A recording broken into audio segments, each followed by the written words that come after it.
Good morning, good morning, good morning, good evening, good afternoon, or whatever time of the day this video may find you.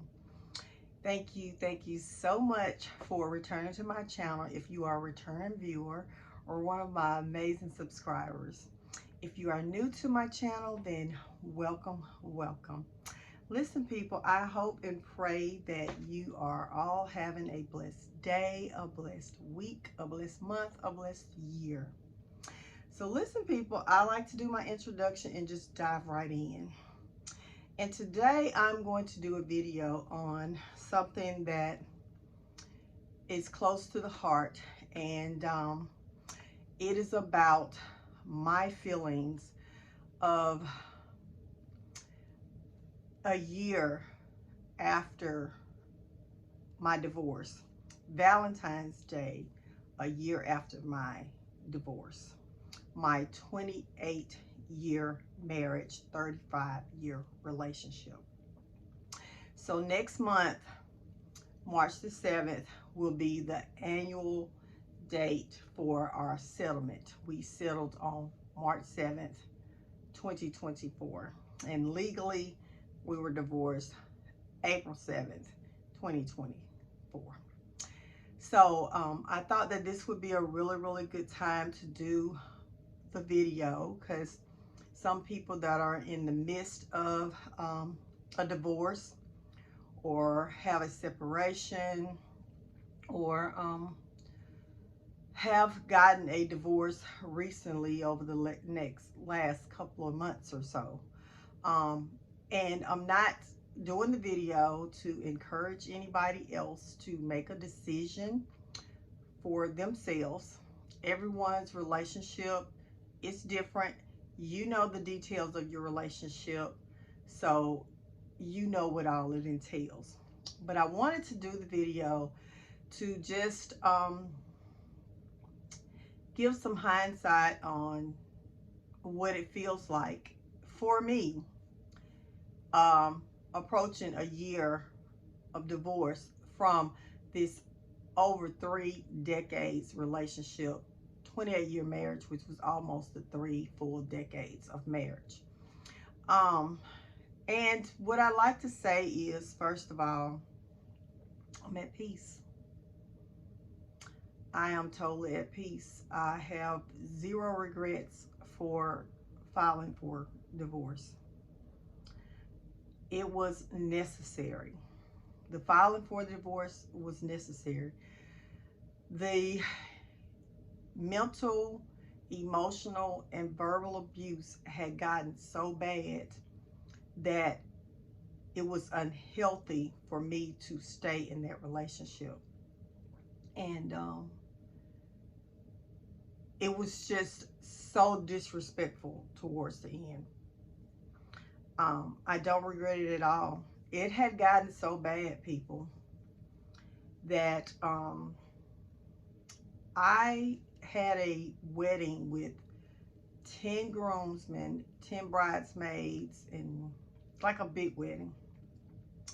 Not necessarily, I didn't really want one, but he did. So, what I'm saying is, I couldn't even remember the name of the song that my ex-husband had someone to sing for me at our wedding. I mean, the abuse had gotten that bad over the last 2 years of the marriage. I literally was just blank. I couldn't remember it. I couldn't remember the name of it, couldn't remember it at all. I remembered the person that sung, this artist that sung the song, Gerald Levert, but I could not remember. And I remember it bothering me I could have looked it up. I thought about looking it up, looking up his songs to see if I could like pick the song out, remember which song it was. But I felt so bad about not remembering that I didn't. And one day I was talking to my older daughter, and I just opened up to her about it and told her. that I had, forgotten the song. And she said the name of it. And I was like, oh, yes, that's it. That's it. I don't know if you guys know, I'm sure plenty of you do, Gerald Levert's song, Can't Help Myself. And literally, I think that I was just so traumatized in the marriage, the lies in the song. Because like I said, he picked the song. And I remember him being so excited about that particular song for our wedding. And I could feel it in him then, um, that he really felt those words. And I guess it's just mentally, I just had blocked it out, I guess. Um, I'll say this, cards. I remember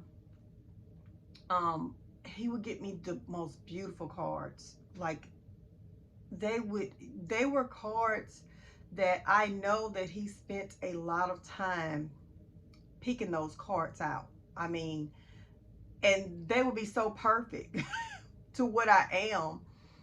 And I would just, oh, you know, it's just it's just melting. Just, oh my gosh, this is so amazing that he feels this way about me, that he understands that I am this to him. But it started getting to the point that I started thinking about, well, if he feels this way and he knows this, why does he treat me so bad?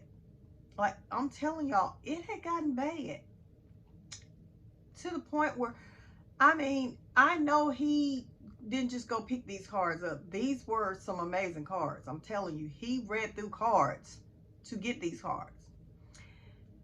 But it got to the point where I didn't even want the cards anymore, because I felt like they were meaningless.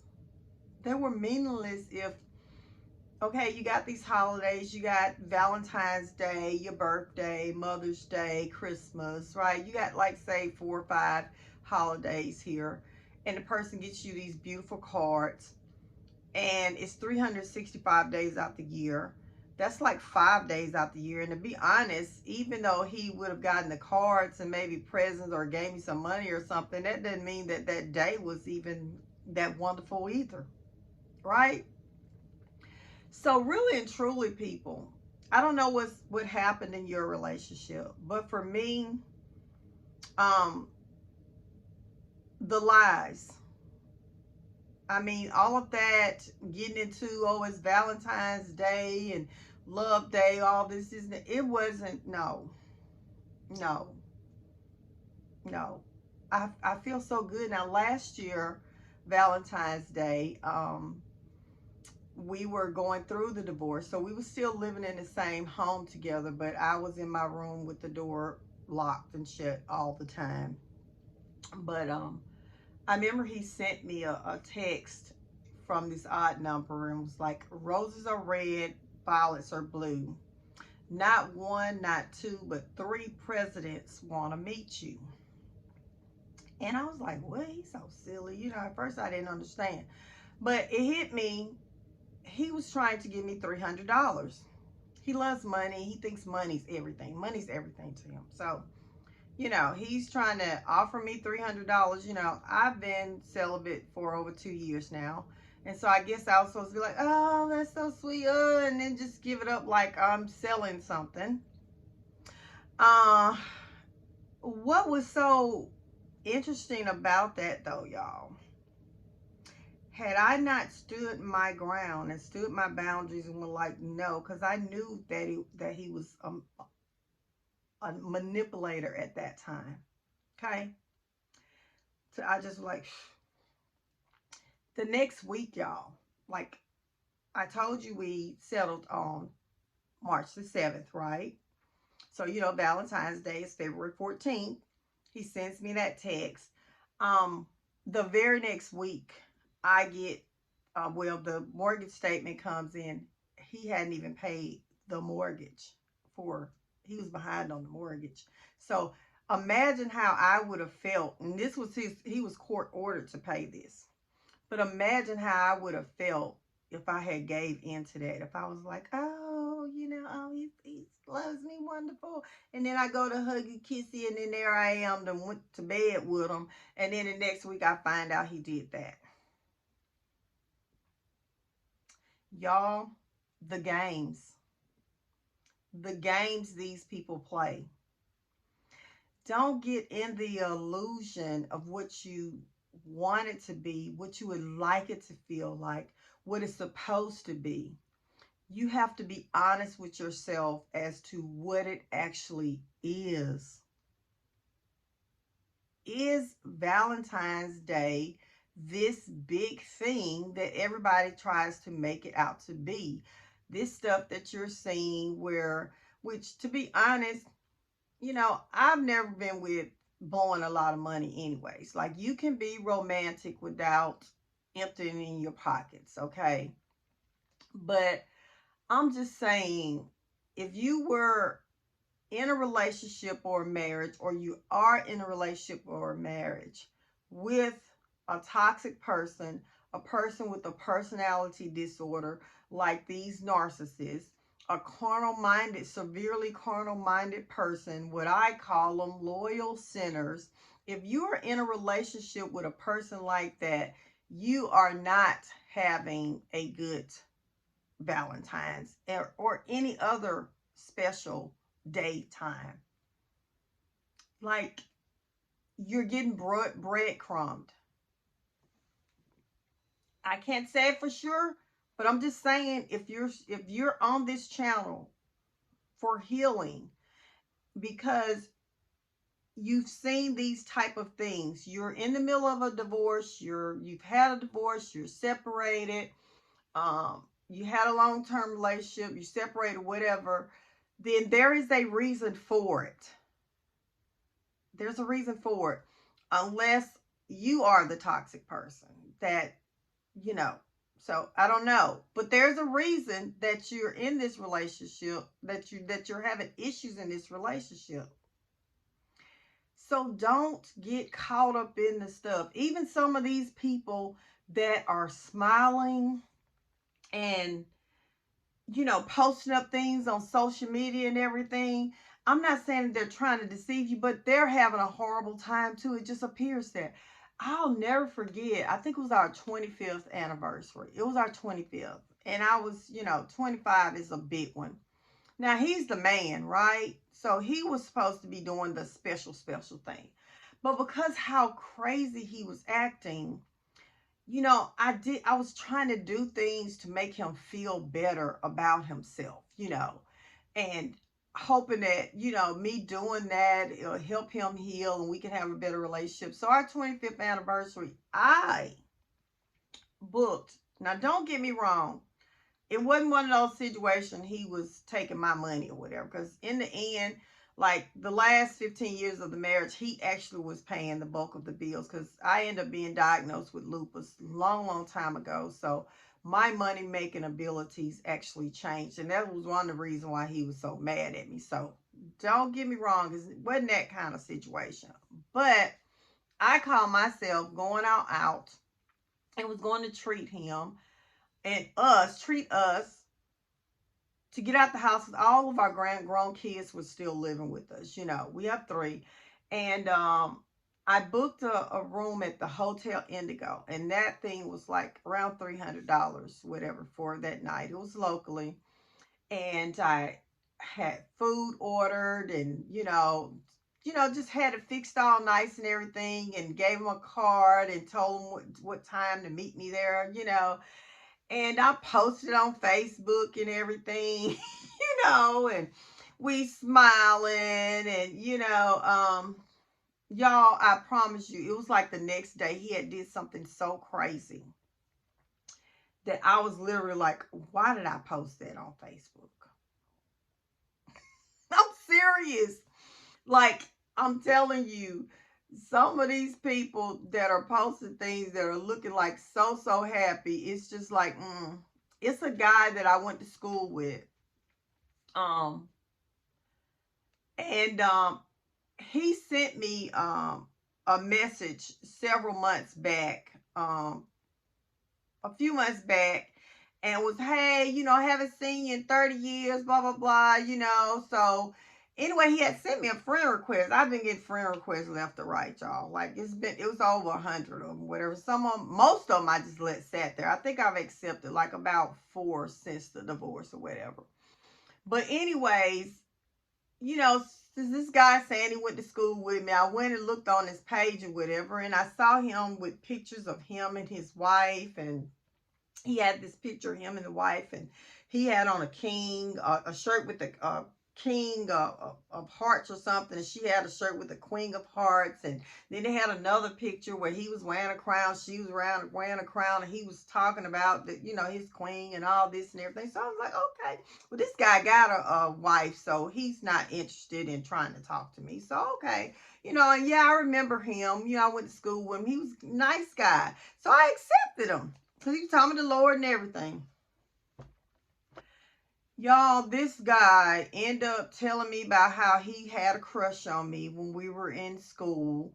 And sent me his phone number and told me to send him my number. Yes, this guy that's got all this on his page. He's married and everything. And I'm like, what? I was like, really? I sent that guy a message back and told him I will not be giving him my phone number, and I would not be using his. That it would be ignored. That he's a married man, and he has no business communicating with another woman, like, on through text and stuff or whatever. Okay, I've accepted your friend request. Just communicate through there, just like all the other people. That's just regular people. They're not anything like special to me, just people I went to school with. That's how you need to be engaging with me, because you're a married man, and me, I just got a divorce, but I don't want nobody. So, and I'm darn sure ain't gonna talk to nobody's husband, even if I did.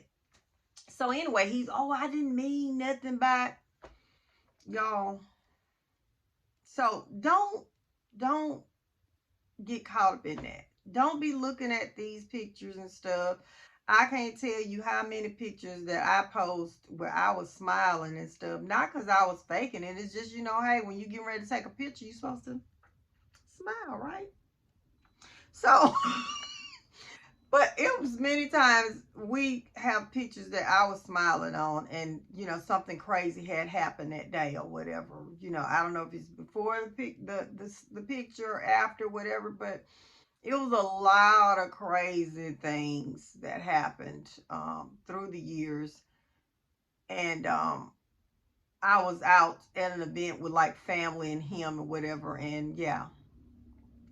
So, anyways, people, I thought I'd just do this video here for the people that are struggling, that are looking at all these images of all these people, because it's Valentine's Day.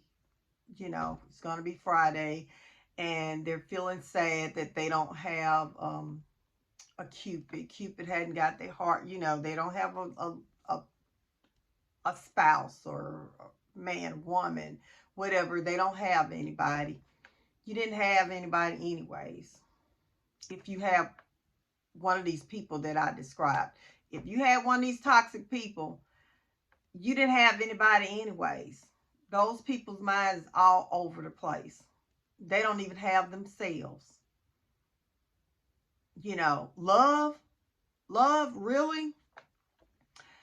I remember long time ago, my ex-husband never went to the doctor, and I was concerned because he doesn't eat well. He eats like ribs and sweets and stuff like that. So I was concerned about his health. You go at least get your annual appointment and blah blah blah. He told me that if something was wrong with him, that he didn't want to know nothing about it.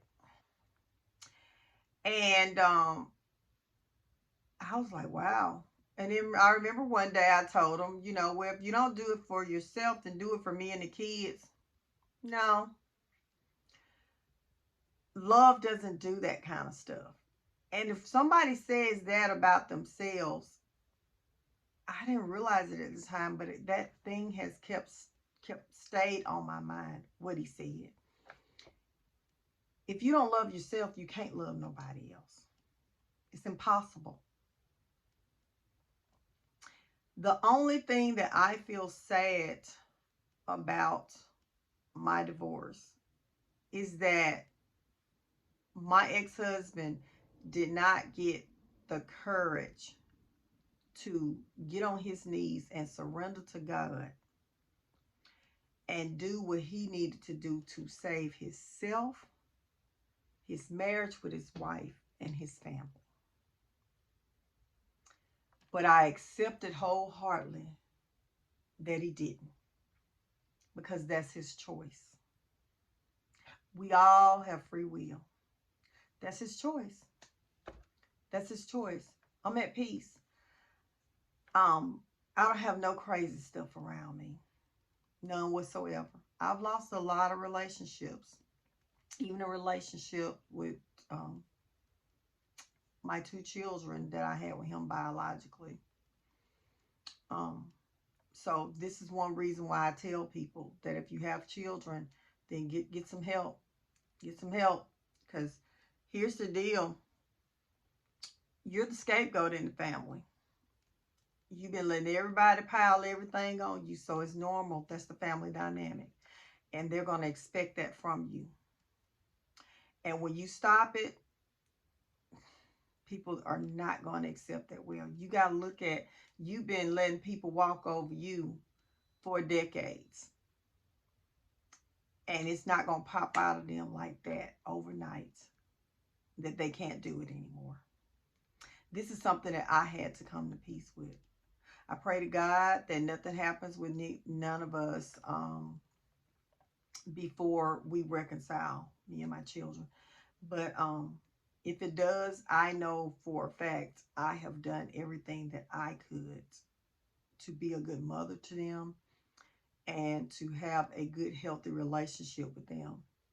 Um, and if the cost of having one with them is me basically doing things that's going to cause my demise, or early demise, then be it. That's not love. It's not. So anyways, people, I love you. I love you. I love you. And I hope and pray that this video has helped someone, helped some man that is in this situation, or some woman that's in this situation, that's dealt with a toxic person in a marriage, and they've on the brink of a divorce. They're separated, or they have just gotten a divorce recently, or you know, whatever the separation situation is. Anyways, I love you. I love you. I love you. And I'll see you on the next video.